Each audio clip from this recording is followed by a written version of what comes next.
రాజధాని అమరావతిలోనే ఉండాలన్నది దైవ సంకల్పమన్నారు త్రిదండి చిన్నజీయ స్వామి. చిన్నజీయ స్వామి చేసిన ఈ వ్యాఖ్యలు ఇప్పుడు చర్చనీయాంశమయ్యాయి. గతంలో చిన్నజీయ స్వామి అటు తెలంగాణలో కేసీఆర్ కు, ఏపీలో అమరావతిపై కుట్రలు చేసిన జగన్ కు గురువుగా వ్యవహరించారు. అలాంటి చిన్నజీయ స్వామి అమరావతి రాజధానిగా ఉండాలని సాక్షాత్తు ఆంజనేయుడే కోరుకున్నారని ఆయన కామెంట్ చేయడం ఇంట్రెస్టింగ్ గా మారింది. గుంటూరు జిల్లా తాడేపల్లి మండలం సీతానగర్ కొండపై విజయ కీలాద్రి దివ్యక్షేత్రంలో నూతనంగా ప్రతిష్ఠించిన 27 అడుగుల ఎత్తైన శ్రీ విష్ణు విమోచక హనుమాన్ విగ్రహ ప్రాణ ప్రతిష్ఠోత్సవాన్ని ఆదివారం చిన్నజీయ స్వామి నిర్వహించారు. ఈ ఆలయంలో ఆంజనేయ స్వామి పూజలందుకుంటూ ఉండగా కొత్తగా మరో భారీ విగ్రహాన్ని ఏర్పాటు చేశారు. ఈ సందర్భంగా చిన్నజీయ స్వామి మాట్లాడారు.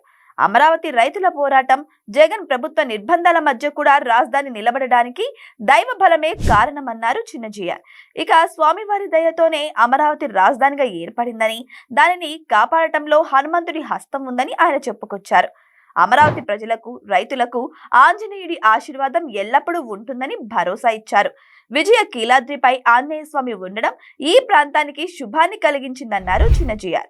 ఇక స్వామి ఇక్కడికి వచ్చాక అమరావతి రాజధాని ఏర్పడిందని, కొందరు మధ్యలో ఇక్కడి నుంచి తొలగించాలని అనుకున్నా తన రాజధాని నగరం అమరావతిలో ఉండాలని అనుకున్నట్టుగా కూటమి ప్రభుత్వాన్ని తీసుకొచ్చారంటూ జగన్ కు పరోక్షంగా చురకలు అంటించారు. అమరావతిని అద్భుత రీతిలో విస్తరింపజేస్తూ విఘ్న నివారణ హనుమంతుడిగా ఇక్కడ నెలకొంటున్నారని ఆశీస్సులు అందజేశారు. ఒకప్పుడు జగన్ ప్రతి శుభకార్యానికి, రాజకీయ నిర్ణయానికి చిన్నజీయ స్వామి ఆశీస్సులు తీసుకునేవారు. కానీ రాజధాని విషయంలో జగన్ తీసుకున్న నిర్ణయం దైవేచ్ఛకు విరుద్ధమని అర్థం వచ్చేలా చిన్నజీఆర్ మాటలు ఉన్నాయి.